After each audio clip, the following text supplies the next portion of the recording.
2009 में मदनवाड़ा इलाके में एक बहुत बड़ी नक्सली घटना हुई थी, जिसमें 29 पुलिसकर्मियों सहित एसपी वी.के. चौबे की मौत हो गई थी। आज मैं उसी जगह पर मौजूद हूं और यहां से एक बार फिर से 2009 में आपको लिए चलता हूं और बताता हूं कि उस दौरान हुआ क्या था। 2009 की घटना को तब कवर करने वाले प्रमोद निर्मलकर, जो कि अब हमारे साथी पत्रकार हैं, वो इस वक्त मेरे साथ यही मौजूद है और यही वो जगह है। ये आप जो प्रधानमंत्री ग्राम सड़क योजना की जो बोर्ड देख रहे हैं, जिसमें लिखा है कोरकोट्टी से कनेली, जो सड़क का नाम देख रहे हैं। और ये जो सड़क है, ये सड़क जो है कोरकोट्टी से कनेली जो सड़क अभी बननी है, और ये जो स्टेट हाईवे था उस दौर में, अब तो ये नेशनल हाईवे है, इसको अभी बनना है। और प्रमोद से ज़रा इस 2009 के पूरे घटनाक्रम को विस्तार से समझते हैं। तुम आए थे उस दौरान यहाँ पे? जी, उस दुखद घटना से मैं वाकिफ़ हूँ। सहसा रविवार का वो दिन था जब ये मानपुर ब्लॉक मुख्यालय यहाँ से केवल 6 किलोमीटर की दूरी पर है। आमतौर पर जो सुबह जब हम उठे तो अचानक से बम बारूद गोलीबारी की आवाज़ सुनाई दी। चूँकि पत्रकार की एक प्रवृत्ति होती है घटनाक्रम का अंदेशा, तो हम तत्काल दौड़ के जब आए तो यहाँ पाया कि चारों तरफ से नक्सली घेर के रखे हैं पुलिस के जवानों को। कई पुलिस वाले ढेर है। इसका हमने केवल आभास किया उस समय का मंजर ऐसा था कि अंदर गोलीबारी चल रही है और घुसा नहीं जा सकता। जब नक्सली यहाँ से छटते गए तो यहाँ पर हमने प्रवेश किया तो पाया कि यहाँ पर जवान यहाँ से वहाँ उनका शव छत विक्षिप्त शव पड़ा हुआ है। वही शहीद वी.के. चौबे। जी जी जी, ये जो पूरा इलाका है, जो उस समय हमने जो एक पत्रकार के तौर पर जो हमने रिसर्च किया उस घटना के संबंध में, और जो तत्कालिक परिस्थिति से हम वाकिफ़ हुए, तो पता चला कि नक्सली यहाँ पर पेड़ों में चढ़े हुए थे। ये जो चट्टानें दिख रही हैं यहाँ पर, इन चट्टानों के आड़ से माओवादियों ने यहाँ पर ताबड़तोड़ वार किए पुलिस पार्टी को। घटनाक्रम कुछ ऐसा हुआ कि मदनवाड़ा में 2 जवानों को माओवादियों ने गोली का शिकार बनाया, उनको मौत के घाट उतार दिया और एक प्रकार से जैसे चारा डाल दिया पुलिस के पास। और एसपी विनोद चौबे, जिन्हें जापाज एसपी कहा जाता था उस समय, वो अपने लाव लश्कर के साथ मानपुर से, राजनांदगांव से मानपुर, फिर मानपुर से उस मदनवाड़ा के लिए इसी नेशनल हाईवे के रास्ते इसको मदनवाड़ा की घटना क्यों कहते हैं?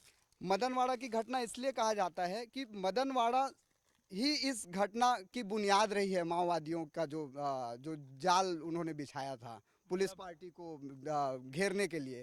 पहले माओवादी 2 जवानों को मदनवाड़ा में मारते हैं, पुलिस को आमंत्रित करते हैं, पुलिस के कप्तान, जिले के कप्तान लाव लश्कर के साथ में उस बॉडी को रिकवर करने के लिए जाते हैं। नेशनल हाईवे के मार्ग से वो सीता गांव से होते हुए मदनवाड़ा पहुंचना चाह रहे थे, लेकिन मानपुर ब्लॉक मुख्यालय से जैसे ही 6 किलोमीटर के दायरे में वो पहुंचे तो उनके काफिले पर यहाँ से वो कुछ 100 लगभग 50 मीटर की दूरी पर वो जो मोड़ आप देख रहे हैं, आमतौर पर इसे एम्बुश पॉइंट कहा जाता है, मोड़ और छुपने लायक जगह, वहां पर एक शक्तिशाली विस्फोट माओवादियों ने किया। पहले विस्फोट किया? जी हाँ, और उस विस्फोट के से मोटरसाइकिल में सवार कई जवान वहीं पर मौत के शिकार भी हो गए, कई जख्मी हो गए। उसके बाद माओवादियों ने ताबड़तोड़ चारों तरफ से पुलिस के ऊपर गोलीबारी शुरू कर दी।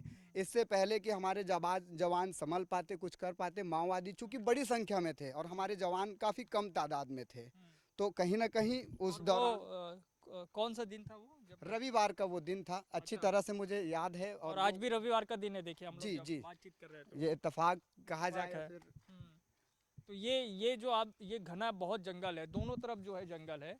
ये इधर का हिस्सा ये महाराष्ट्र का हिस्सा, यहाँ पे हमारे मानपुर ब्लॉक का कुछ इलाका मिलेगा, कोराचा इलाका जो दुर्दान नक्सल प्रभावित इलाका है, महाराष्ट्र के मुहाने पर है।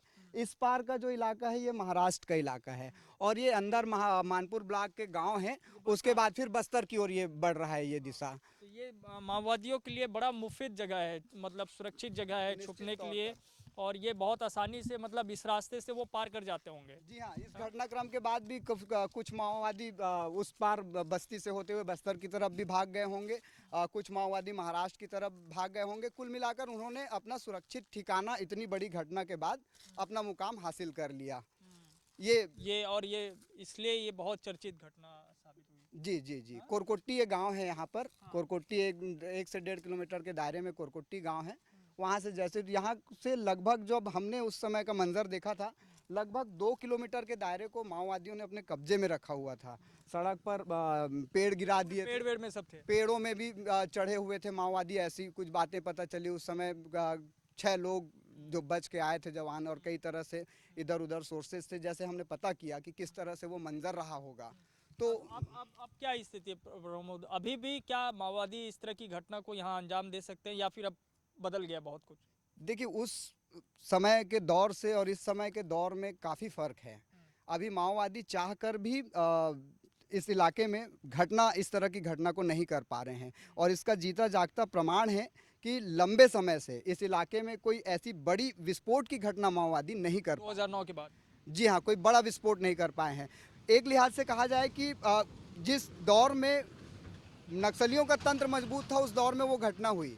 अब पुलिस अच्छे मनोबल के साथ कदम आगे बढ़ा रही है। पुलिस का जो तंत्र है वो माओवादियों से ज़्यादा प्रभावी हो गया है। तो इस लिहाज जोर पड़ गया है माओवादी यहाँ। माओवाद कहीं ना कहीं, माओवाद का स्ट्रक्चर है वो कमज़ोर हुआ है। इसके पीछे कारण है शासन की कुछ नीतियां, पुलिस की का दबाव और कैंपों का खुलना। एक लिहाज से कहा जाए, कैंपों की जो बसाहट हुई इस इलाके में, मूल जड़ उस घटना की माना जाए अगर, तो कैंप मदनवाड़ा में डाला गया, जिससे नक्सली बौखलाए हुए थे, और उन्होंने बाकायदा चारा डालकर मदनवाड़ा में आमंत्रित कर इतनी बड़ी घटना को अंजाम दे दिया।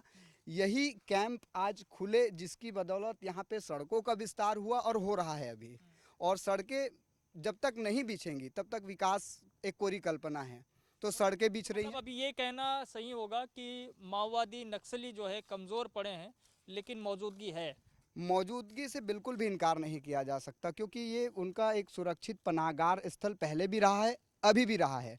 सिर्फ फर्क इतना है कि माओवादी जो हमेशा आगे बढ़कर चलते थे, उनका पैर पीछे हटा है, और पुलिस उसके विपरीत थोड़ा आगे बढ़ी है।